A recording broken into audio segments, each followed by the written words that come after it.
Nang ibigin kita, marami ang nagtaka.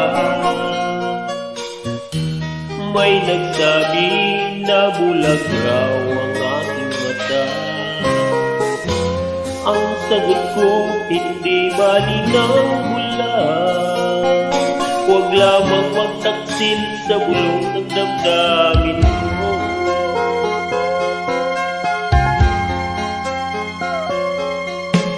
Nang ibigin kita, marami ang nailing. May nagsabi marahil na raw ako ay hanggang. Ang sagot ko, ako ay hindi hanggang.